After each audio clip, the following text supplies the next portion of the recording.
All right, everyone, I'm very excited to make this video because there's been a lot of topics and headlines online about the Toyota RAV4, the new redesign being very hard to find, and that's completely true. And I want to break down a few things and talk about exactly what's going on and why people are having trouble finding them, and sometimes they're even choosing alternative routes because they don't want to wait months for these vehicles. Now, as someone who works directly on the dealership floors selling these vehicles, I have a very good perspective on what's going on. I have customers coming in every single day asking, where are the RAV4s? We'd like to sit in one and drive one.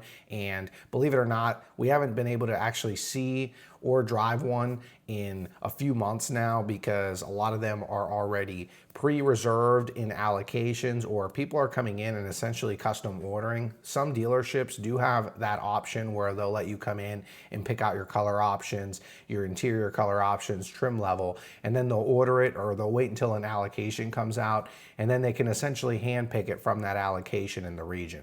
Another thing I'd like to add is that during COVID, when you were looking for a RAV4, it was hard at the time to find one, but believe it or not, it's actually harder to find one now for the new 2026 redesign. And that's just because of some supply chain issues, and then tariffs and where they're being built.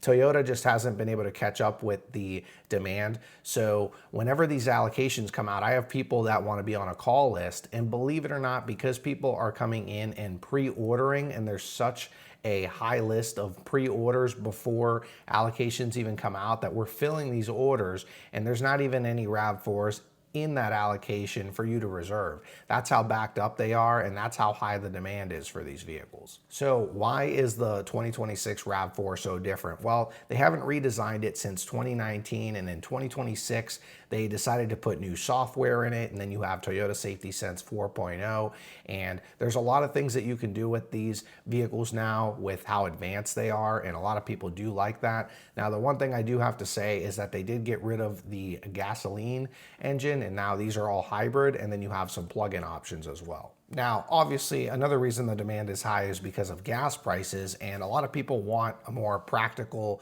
efficient vehicle. And with the new generation RAV4s being hybrid and plug-ins getting over 40 miles per gallon, that's going to be very attractive to a lot of buyers. Now, for many of you that are watching this video, I'm sure you already understand how the lineup works. So you have your core trims, which are the LE, XLE, and then, or the XLE Premium, and then you have the Limited. Now, you can jump over to the more sporty outdoorsy version, which is the Woodland Edition, and then you have your sport models, which are the SE and the XSE, and then you have your GR Sport, which is an all-sport model plug-in hybrid. Now, I do want to give you another sales floor reality when it comes to these vehicles. So let's say that you can find one on a dealership lot, right? So my example would be, we had a customer back out yesterday of a RAV4 Limited, so we have one on the lot, and I have a customer that's going to be coming in and test driving it, sitting inside of it, and then they're most likely going to order the one that they want. If they don't want to wait months for it,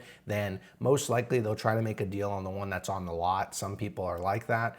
Now, if let's say there's not a RAV4 on the lot, but there's RAV4s parked in the back of the dealership that are reserved for other customers, I've called the customer that reserved that vehicle to ask them, hey, I have a customer that is here at the dealership right now. Are they able to just look at the car and maybe just sit in it just to get an idea how it feels? And I've had a lot of customers come in and do that, and then we'll sit down and build it and order it, because there are people that are buying these sight unseen, but there still are customers out there that do want to at least be able to touch, feel, smell the car, sit in it, and just get an overall idea what they're looking at before they even order it. Now, again, from an inside perspective, there's a lot of automotive guys online that have been sharing the information about the RAV4 shortage, but there's some things that they don't know because maybe they're not subscribed, or they're not getting certain newsletters that are sent to them.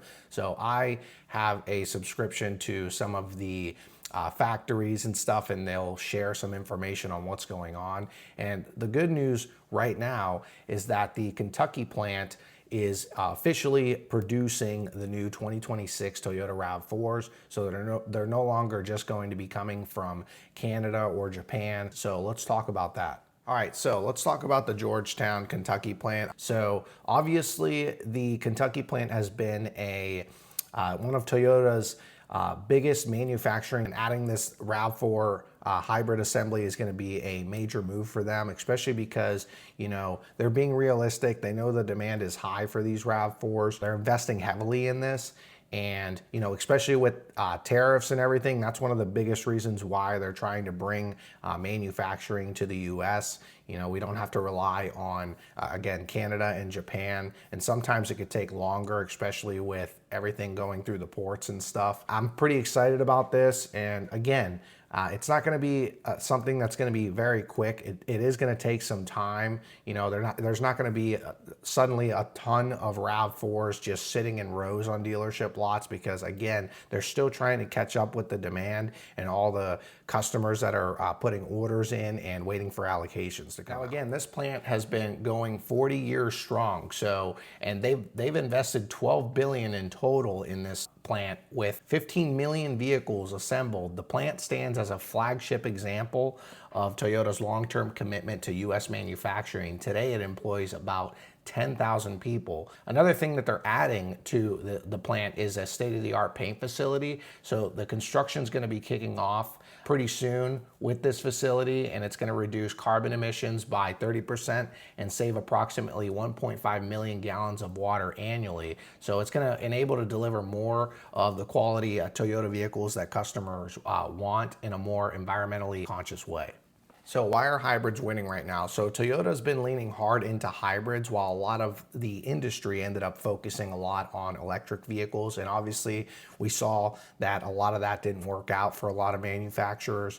And a lot of people just want better fuel economy. Maybe they're not ready to go full EV.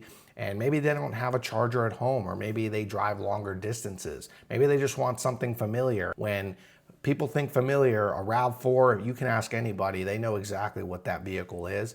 And again, you get better fuel economy, you get Toyota's reputation and reliability, and you don't have to completely change how you drive. Now, what should you do as a buyer if you're trying to get your hands on one of these? I definitely wouldn't wait for the perfect RAV4 to hit the lot, because you'll be waiting months, even up to a year or longer, until that perfect RAV4 does hit the lot. And then you have to rush to the dealership to try to buy it before somebody else. What I would suggest is that I would get in contact with somebody at the dealership, or even a few Toyota dealerships that can call you and let you know what's incoming to the dealership. Now, again, that's not a bad way to do it, but if your local Toyota dealership will let you order one of these vehicles, that's going to be my best suggestion because of the high demand for these RAV4s. I'd go in and I'd pick out your options, your trim level, colors that you want. And what's cool about this is that dealerships have the option to change all the accessories that are on the vehicle, some port installed options. So I've had a lot of customers also ask me about that. You know, can I take this off, or can I remove this off the vehicle? And it saves you a lot of money. So I would say that if your local Toyota dealership lets you order these, ask them if you can order it with the specific options that you want, and don't add additional accessories to it. So here's my final take on all this. Yes, the demand is very high for the Toyota RAV4, especially because they're redesigned, new generation, and you know, the shortage is real, and everything that's going on with tariffs and, you know, cost of gas going up. People are gravitating towards hybrid vehicles and they don't want to go to EVs. And if you guys are out there in the market looking for one of these vehicles, reach out to me, because I'll be able to help you out. Let's say your local Toyota dealership can't get you one. I work right at Brewer Airport Toyota by the Pittsburgh airport. I've picked my customers up from the airport to purchase vehicles from me.